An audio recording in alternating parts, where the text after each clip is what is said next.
And I'm Avery Davidson. Thank you for joining us for This Week in Louisiana Agriculture, the only TV show bringing Louisiana farmers and consumers together every week. Well, there are more than 550,000 cattle in the state of Louisiana, according to the LSU Ag Center. And those cattle come from more than 11,000 farms and ranches across the state. So it goes without saying that the cattle industry is big business that can get people all wound up. That's exactly why about 50 Louisiana Farm Bureau members got on a bus and went to Oklahoma to see how wire gets wound to keep those cattle on their land. Roy Rogers once sang the words, "Don't fence me in." For these cattle, that's not an option, which is why on the 2018 Louisiana Farm Bureau Livestock Advisory Committee Beef Tour, Oklahoma Steel and Wire is one of the first stops. What an unbelievable place. Family operation started in 1978 with 5 employees. Now they're about 600 employees. They turn out 7,000 16-foot cattle panels a day, the mesh wire cattle panels, and they said they're running 30,000 panel orders behind. Marty Woldridge is the chair of the Louisiana Farm Bureau Livestock Advisory Committee. It's while on this tour he sees the process of making barbed wire and fences from beginning to end, like an episode of How It's Made. When you tell me that you're melting down, you're reclaiming junk iron pretty much, you're melting it down and you turn it into a 36-foot rod of steel that's 6 or 8 inches in diameter, and then you keep working it, heating it, and reworking it. When you turn it into almost 31 miles of wire that then gets twisted into barbed wire, unbelievable process. We're fixing fence every day as beef producers on this tour. We're either fixing fence, building fence, and we actually get to see the process of how it's made from the point where they smelt the scrap iron down to the finished product.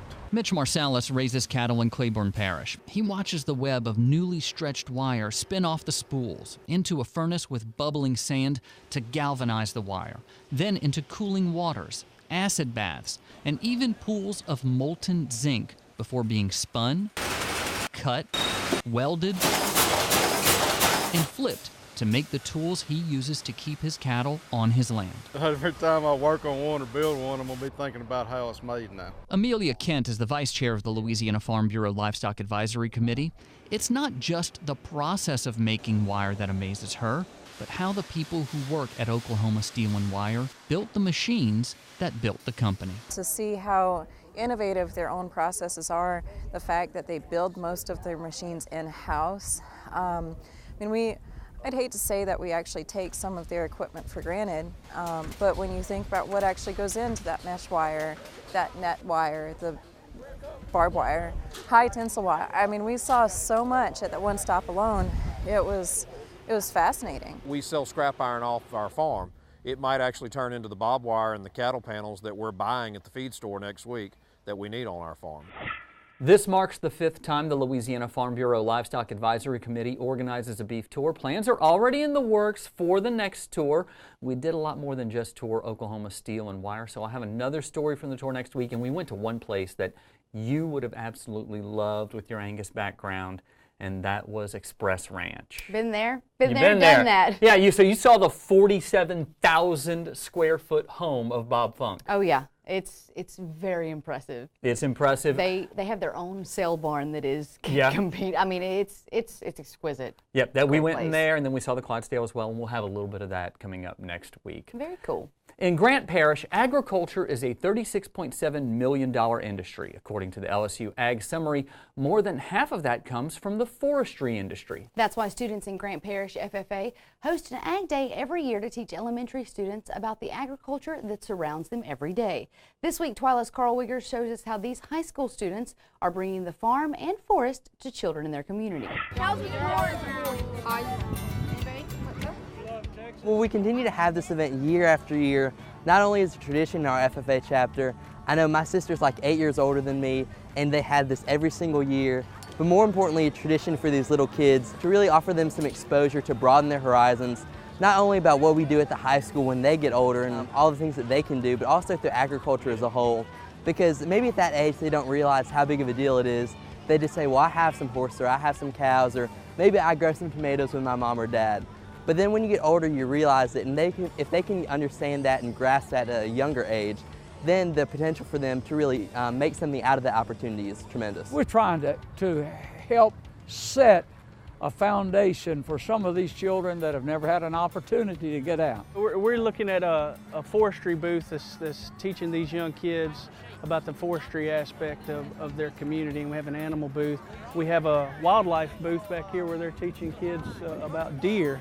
Have a place here where they're churning butter, and those aren't just need to know type skills. In this rural community, in rural Louisiana, in rural America, that's important education for our students. It's important for us to impart to these children background information about the things that they eat, the process involved, and I think it's just to help instill in them a work ethic, how you come to what it is that you're eating. So great, not only for our parish, but for our high school as well. So for our ag department, we're pretty big. We have roughly 300 students in our ag department with 3 ag teachers. And through this, we not only get to show that we're so involved, but also gives a chance for the community to see that and get the kids involved on a kid-friendly atmosphere. When they say, oh, that's how it happens. And so it's a process of discovery. And when you're seeing them discover something that you have already found out, it's very satisfying. Something in one of these young child's lives will be unforgettable. They're at the age where they'll be able to remember Ag Day. They definitely won't remember every booth in the rotation, but at some teachable moment, somebody caught them and imprinted something in their brain that will be everlasting.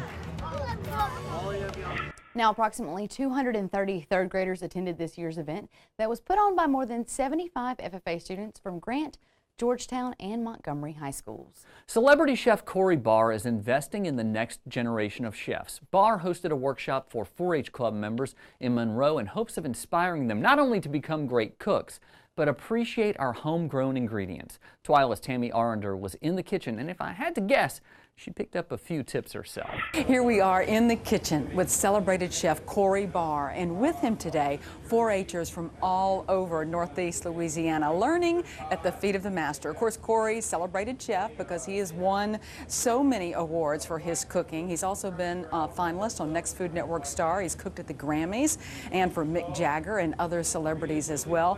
But what Corey says is his favorite thing is being in the kitchen with young people just like this, those who have a passion for food and a passion for knowing where their food comes from, especially when it comes from Louisiana. Trying to make everybody understand that we have a big, beautiful state here of Louisiana that's not just New Orleans. Monroe's award-winning chef Corey Barr shares his passion for cooking with 4-Hers from all over Northeast Louisiana. You're unwrapping the shrimp, as I like to say. The culinary workshop is an opportunity for these students to learn some basic cooking skills. Barr hopes they walk away with much more than that. We have such a bounty at our back door that for these kids not to be aware of it or not know how to cook it, that's just a crime right there. There you go, perfect. Barr is a self-taught chef, so teaching others comes naturally. He's won numerous awards and accolades for his culinary talents. He was also a finalist on Next Food Network Star. It's fun to be able to work with somebody of that caliber, but I think that just the expertise and the knowledge he has that he can impart to those kids is just absolutely awesome. Everybody here like grits? Lexi McGuffey, a 4-H member at River Oaks High School in Monroe, is eating up the experience. She says she's a huge fan of Barr. McGuffey says she's already got an appreciation for where her food comes from and who grows it. So that's what we're doing here today, is we're cooking stuff that we have and that we cook and grow. Take the grits and we dump them in and we stir. On the menu today, shrimp and grits, a step-by-step demo from peeling the garlic to slicing the celery. Good, it's delicious. 4-H'er KJ Powell of Lake Providence says he has no plans to cook professionally, but still wanted the chance to learn his way around the kitchen from one of the best. It would be good to know how to cook this, you know, just at home if you ever want to cook something. Then we're gonna add a little bit more butter.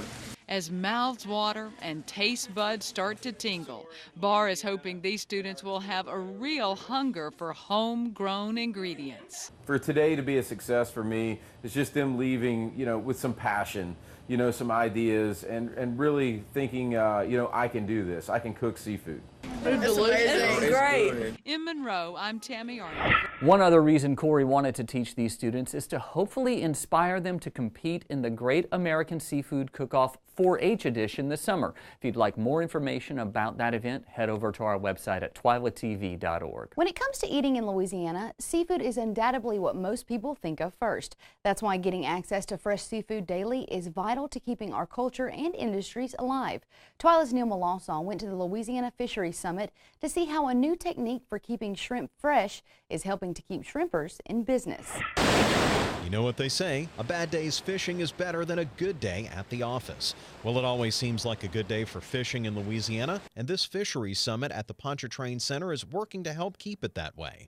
To that end, LSU researcher Julie Lively has been working on better ways to help keep shrimp fresh. The black spot is just, you can see it, you know, here, the shrimp turning black when they're exposed. Lively says black spot has been a constant problem, not so much because it affects the shrimp as much as it affects consumer preference. A new method of controlling black spot aims to move away from sulfite dip, which some consumers are allergic to. So we're trying to help the fishermen all get a better price for their product so that the product can be a better quality, separate out from the import, and be able to help our fishermen thrive in the future. Of course, shrimp isn't the only feature at the Fishery Summit. It deals with almost every aspect of the industry, from boats to rods and reels. Seminars at the summit are designed to help keep farmers and fishermen better managing their operations. It's all part of an effort to help keep this part of agriculture that has such a connection to another big industry in the state, tourism. Now they've got a drilling rig, a jackup rig at Britton Sound. You can go live like you live in offshore on an oil rig and catch some fish. Those are things you can't do anywhere else in the world. So working with our farmers, our fishermen, and trying to come up with unique ways for them to add some money to their pot and create a new opportunity for tourism. Wildlife and Fisheries just reopened the offshore shrimping season this past week. The inshore season will be decided at their upcoming May 3rd meeting. And guys, if you look at the shrimp back here, that's what shrimp normally look like when you bring them out, when you harvest them. That pink color is developed, and that, you know, that's really the issue there that's that we're facing so much in many of these industries, is the sort of, you know, post-production look to it, that flavor. You know, hot dogs, for instance, are gray, and they have to be colored to the color that we're normally I would not. Many people would not eat a gray hot dog. Well, most people wouldn't eat gray shrimp. They want to see that pink color, and so this black spot issue and the uses of sulfides or these other compounds is a really big deal, because it is a lot of value add to this product. But so much has really changed in the shrimping industry just in the last 10 years or so. You know, I remember going out to Sippermore Point and watching the shrimp boats come in and folks selling their catch. Now they're able to freeze it right there on the boat, which is with those plate freezers. It's absolutely amazing how the industry's changing. Yeah, and you could see those technologies and so much more. I mean, it touches on so many aspects there at the Pontchartrain Center. You saw all that on display, and so, you know, we, you know, it's a really vital industry regardless of how they bring it in, and so it's something I think we need to cover more. Well, it's a really interesting story, and thanks for bringing it to us, Neil Melanson. Well, the farm-to-table movement is certainly growing more popular, but lately there's been a few growing pains. Yeah, the Holly Grove market, which you've seen here on Twila in New Orleans, recently closed down, stranding consumers looking for farm-fresh products. Some farmers and consumers are looking to keep that connection alive, though. Here at Second Line Brewing, an event called Meet Your Farmer was put together to make that connection happen. The aim of the meetup was to inform consumers in urban New Orleans how they can get fresh food from farmers in the region. The direct connection not only gets them their food, but provides a means of learning about how that food is grown. One of those farmers, Grant Estrade of the aptly named Local Cooling Farms, says farmers he knows would like to sell directly to the public. My personal view is I'm really focused on families, right, or people who are cooking at home. Yes, I love the farm to table, white tablecloth experience. I think that's one set of experiences, but I think, family with a couple kids or just somebody living by themselves, they have more potential. I think as a group, they have more buying power than the restaurants do.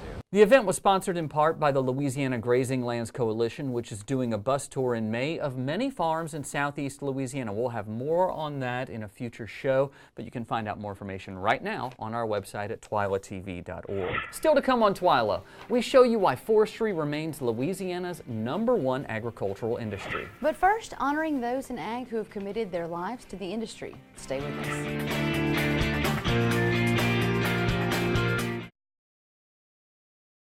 I now hope they're fighting today. I hope they are. Put a Dorito on here.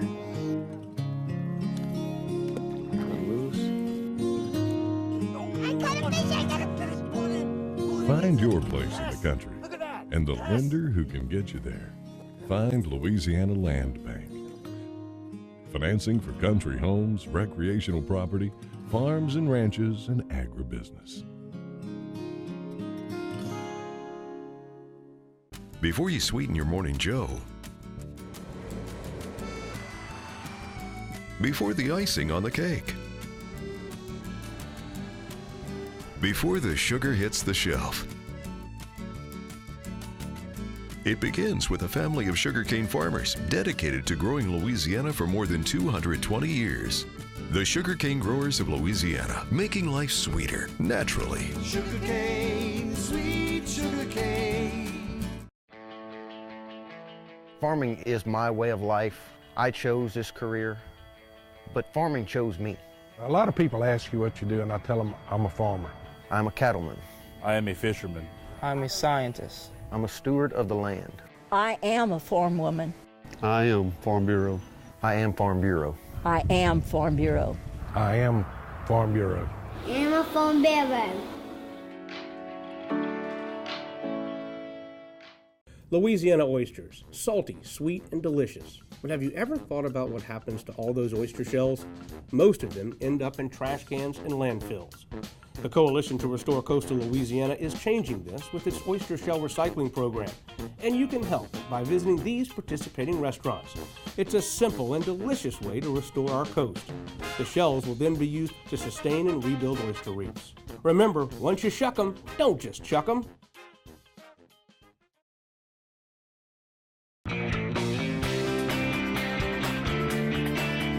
There are 2 new members of the Louisiana Agriculture Hall of Distinction, Margie Yates Jenkins and Pierre Pete Leno. The event is sponsored in part by the Louisiana Farm Bureau and Louisiana Radio Network. As Craig Gautreaux shows us, this was a special year with the first female inducted into the hall. Margie Yates Jenkins and Pierre Pete Leno came from 2 different backgrounds, but they shared a common passion, a love for agriculture. Their commitment to their chosen careers led to both being inducted into the Louisiana Agriculture Hall of Distinction. The agriculture industry is vital to Louisiana and our economy, and it doesn't get as much recognition as it should or deserves. So this is kind of our small attempt to recognize people who need some recognition and deserve it. Leno grew up in New Orleans, but it was the allure of growing sugarcane that drew him away from the bright lights of the city.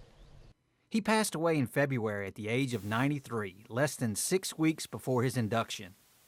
When he went out there as a kid in his early 20s with his father, he just loved it from the get-go. Probably something that just clicked within him, and it stayed with him for his whole life. Jenkins was born in St. Tammany Parish in 1921. She is well known for her cultivation of native plants, especially azaleas. She took a horticulture course in her 50s that made her realize that growing plants from seedlings and cuttings was her calling. After I took that course, I knew without a doubt that my love was for growing. And the part of it I liked the best was the propagation part of it, trying to root things and then selecting out seedlings that were superior My grandmother's determination and successful propagation skills within the grain industry are undisputed. But when you start unpeeling the layers, I mean, it's sheer hard work and determination. At 96, Jenkins still drives to work and makes daily tours of the nursery and her golf court to see how the plants are doing. With the LSU Ag Center, this is Craig Gotro reporting. The Hall of Distinction is a collaborative effort among the LSU Ag Center, the Louisiana Radio Network, Louisiana Farm Bureau Federation, and the Louisiana Department of Agriculture and Forestry. Well, news of new jobs and new opportunities in forestry created some buzz among industry leaders during this year's annual Forestry Forum. Twila's AJ Sabine shows us how the forum yielded plenty of valuable information for those interested in Louisiana's #1 cash crop. For Jim Stemple with Drex Biomass, it's all about the future. At this Forestry Forum, folks listen carefully as Stemple outlines the wood pellet makers' plans for expanding the timber market in LaSalle Parish. As a lot of folks in this area know, IP Pineville, when it closed, that really hurt the local economy in a big way. So we're filling in that space. Now that's the direct impact. Indirectly, you've got all these loggers that are employed again. They've got truck drivers that work for them that are employed again. So logging crews, truck drivers, they're stopping at the local gas stations, little diners and restaurants or whatever, the burger barns, the fish houses, etc. So you get this even further effect on what we call the indirect economic impact that goes out even farther. But that's not the only good news. LSU Ag Center Extension Forester Robbie Hutchins says a new lumber mill in Urania is set to open by the end of the year. This opens up an area for forest landowners to market their timber in an area where markets had closed down. So this is very exciting for forest landowners and foresters and logging contractors. It provides jobs, it provides economic markets for timber. Hutchins explains that this forum provides an information exchange not only for forest landowners, but for consumers as well. Things like a local market becoming available for landowners to sell their timber actually keeps the prices of forest products lower, because you don't have the extra transportation costs involved in the final price of the product. Leaders here also got the final word on recent changes to the tax code from a specialist, Paul Spillers. There are some changes that are good, but there are more that are bad. Tell us about that. The ones that are so bad that I think is going to require us to really focus on, if you are an investor in timberland, you will no longer be able to deduct your expenses. Those investment expenses are not going to be deductible unless you have an active trade or business. So a lot of investors who are kind of passive investors will have to become more active and conduct their business as a business, not just a passive investment. The annual Sen-La Forestry Forum fuels the marketplace of ideas for forestry professionals as well as consumers. For This Week in Louisiana Agriculture, I'm AJ Sabine. According to the LSU Ag Center, forestry and forestry products generated nearly $11 billion in output for Louisiana. That's if you include all of the jobs created by the industry. For more information about forestry, head over to our website at twilatv.org. Still to come on Twila, the Easter Bunny takes to the air. It's an egg drop like no other. Stay with us.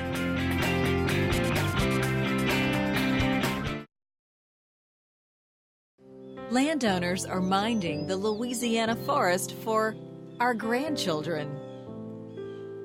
A place for wildlife, recreation, lumber for homes. It's the right thing to do. Forestry, covering half our state, all of our hearts.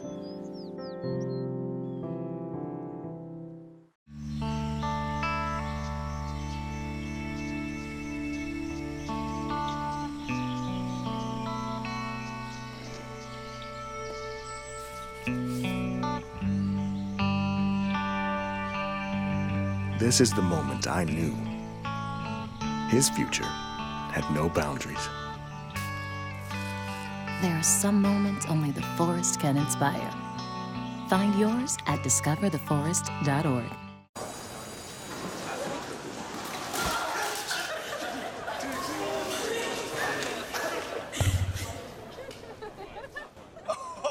That's low. That's low and below the top. Seriously.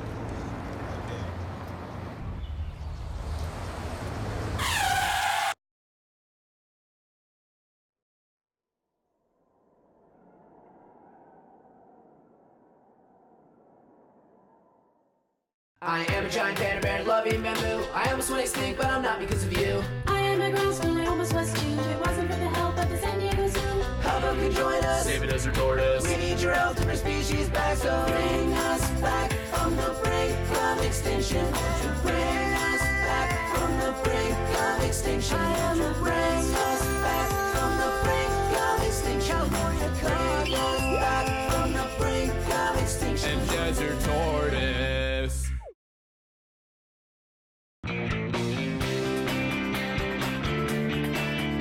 Now it's time for this week's Trending on Twila, where we go online to see what you guys were talking about on social media. From Easter egg hunts to blooming azaleas, spring has certainly sprung on social media this week.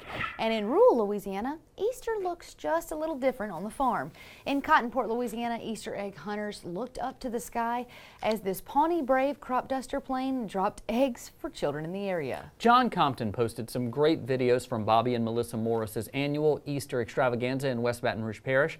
Crop dusters delivered showers of eggs by air, and the Easter Bunny paraded across the levee in the cab of a John Deere tractor.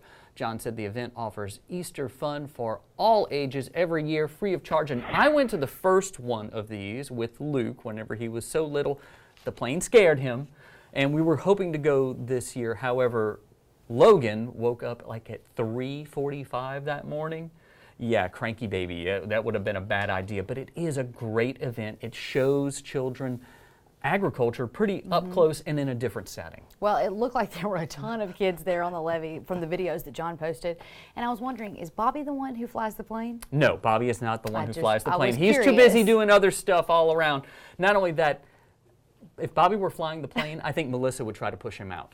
Just saying, just saying. Well, I'm not going to comment on that one. So we're going to move on to this week's trending trivia. Last time our question was, which state has the most farms and ranches in America? And the correct answer is B, good old Texas. This week's trivia question is, which common flower produces highly poisonous nectar and leaves? Is it A, the azalea, B, rose, or C, orchid? To enter this week's trending trivia contest, simply log on to your Facebook or Twitter account and post your answer with the hashtag TwilaTrivia, or you can always submit your answer on our website at twilatv.org. That does it for this edition of Twila. Be sure to join us next week when we'll show you how a special program to raise cattle in Oklahoma is helping grow better beef here in Louisiana. Until then, you can watch all of our stories online at twilatv.org, and be sure to like us on Facebook, follow us on Twitter and Instagram. For all of us here at Twila, thanks for joining us. We hope to see you again right here next week.